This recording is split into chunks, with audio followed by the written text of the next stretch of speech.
This audio presentation of Neville Goddard, The Secret of Causation, is brought to you by audioenlightenment.com. Copyright 2012, all rights reserved.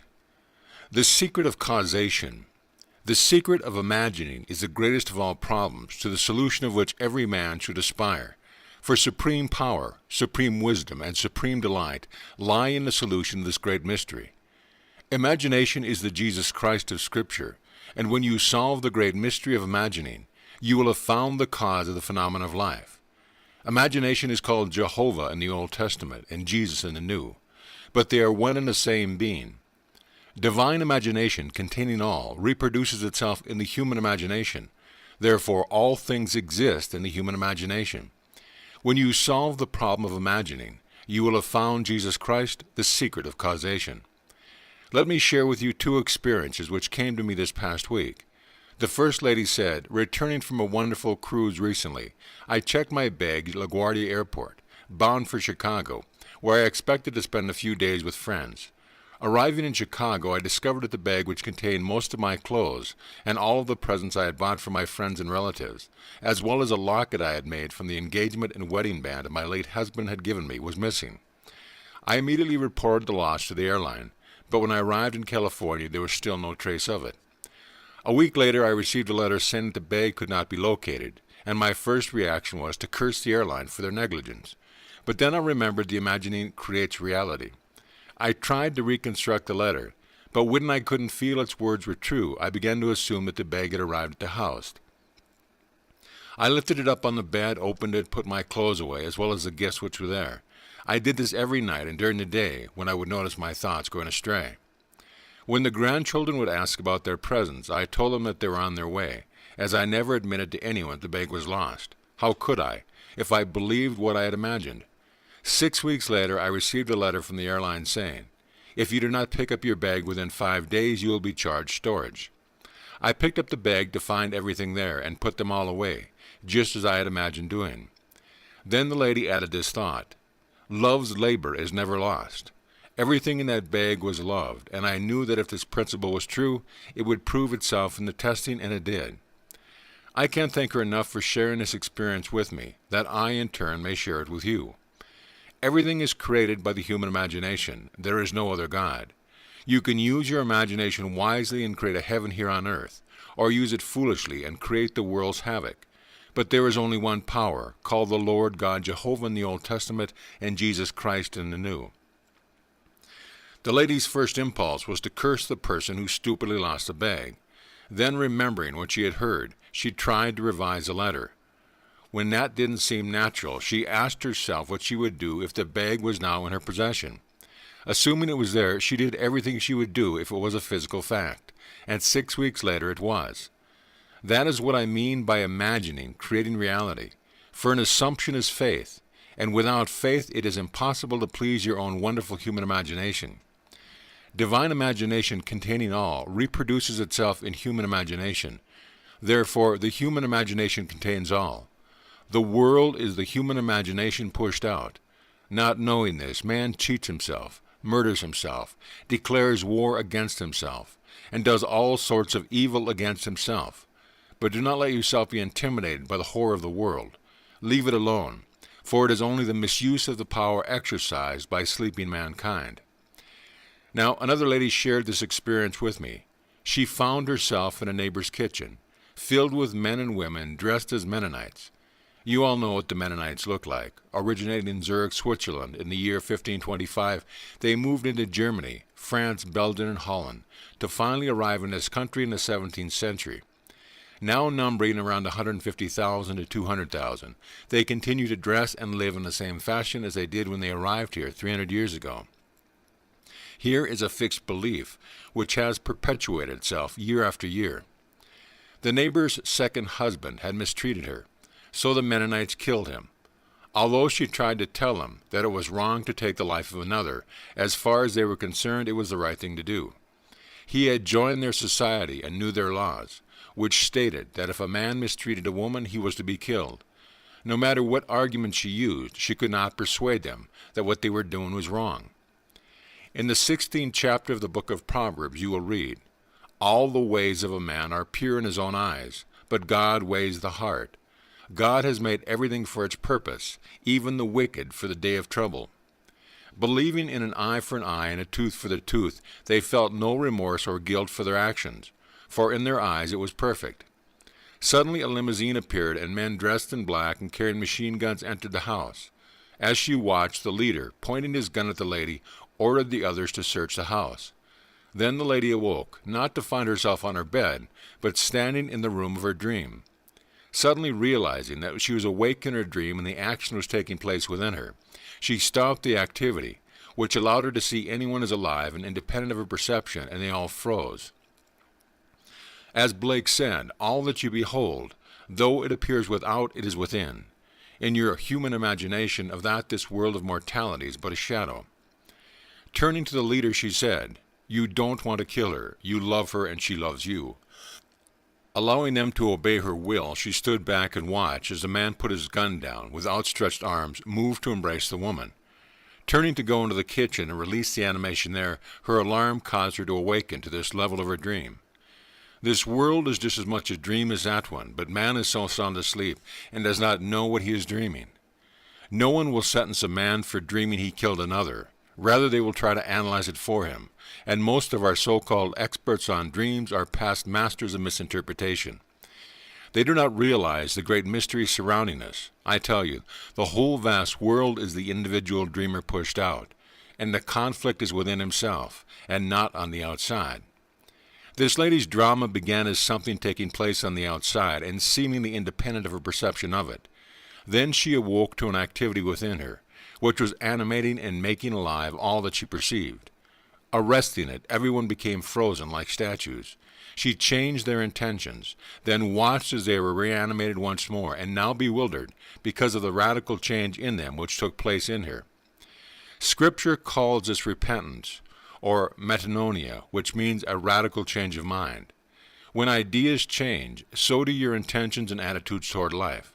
The story is told that at his trial, the risen Christ said to the symbol of the authority of this world, "You have no power over me, were it not given you from above." This world is a drama which has been set in motion based upon your attitude from above. Functioning from above, this lady is tasting of the power of the age to come. In the 10th chapter of Luke, the story is told of 70 disciples who, having been sent out into the world, returned thrilled beyond measure and said, "Lord, even the demons were subject to us in your name." Then he said, "I saw Satan fall from heaven. Nevertheless, rejoice not that the spirits are subject to you, but that your names are written in heaven. I say to her, rejoice not that you have tasted of this power, but rejoice because your name is written in heaven. This is infinitely greater than demonstrating your power in this world." Now, Luke does not speak of 70 individuals who are sent out, but the numerical value of the Hebrew letter ayin, whose symbolic value is the eye. This is not the outside eye, but the incurrent eye, which sees inward into the world of thought. You have the incurrent eye. Nevertheless rejoice, not because the Spirit was subject unto you, but because your name is written in heaven. One day, when you are called into that assemblage, you will see that there is such a record, and your name is written in heaven. This may seem stupid to the intellectual mind. That is because you are sound asleep. This Manson boy, now on trial for the murders recently committed by his group, fell into a power of which he is totally unaware. Many who became his slaves were simple people, some cultured, one had attended college for 3 years. His power, exercised without love, resulted in a horrible experience. But she exercised her power and love, saying, "You don't want to kill her. You love her and she loves you." She released the man from this violent state by the power of love. This world is every bit as much a dream as that world, and you, its dreamer, are God learning to exercise your powerful imagination in love. You can take this message on either level. Use it as my friend did, when she would not accept the fact that her luggage was missing, or test your power from above. Scripture claims that, whatever you desire, if you will believe you already have it, you will. Refusing to believe her luggage was missing, my friend fulfilled her desire by placing it on the bed, removing its contents and putting them away. This she did every night for 5 weeks, and in one day she received a notice saying that if she did not pick up her luggage within 5 days, she would be charged storage. I can't thank her enough for sharing this experience with me, that I may share it with you to encourage you to control your human imagination. For if you would steer a true course towards a certain goal in life, you must ever be aware of the end that you are shaping by your imaginal activity, and not allow doubt to enter for one moment. When you know what you want, you must think from your belief in its possession, morning, noon, and night. If you do, no power can stop its appearance, because you are the dreamer of your dream, pushing yourself out, shaping your world by your imaginal activities. Your own wonderful human imagination is the Jehovah and Jesus of Scripture. The words mean Jehovah is salvation, or Jehovah saves. In the 3rd chapter of Exodus, Jehovah revealed his name as I Am. You are not John or Mary, but simply I Am. In the 4th chapter of the book of Genesis, we are told that when Abel, the second son, was killed, Eve bore Seth, a son to take Abel's place. Seth then had a son called Enosh, and from that day on, men began to call upon the name of God. Remember, in the lady's dream, the second husband was killed. Now, the words call upon literally mean call with. It is nonsense to say, in the name of Jesus, in the name of God, or in the name of Jehovah. If you say, in the name of Jesus Christ, you do not feel anything. But when you call with the name, you say, I am unpacking the suitcase. I am hanging the clothes in the closet. I am putting the presents away. I am arresting the activity within and silencing those who stand before me. I am saying, you love her and she loves you. That's calling with the name of God, and from that moment on, men began to call with the name of God.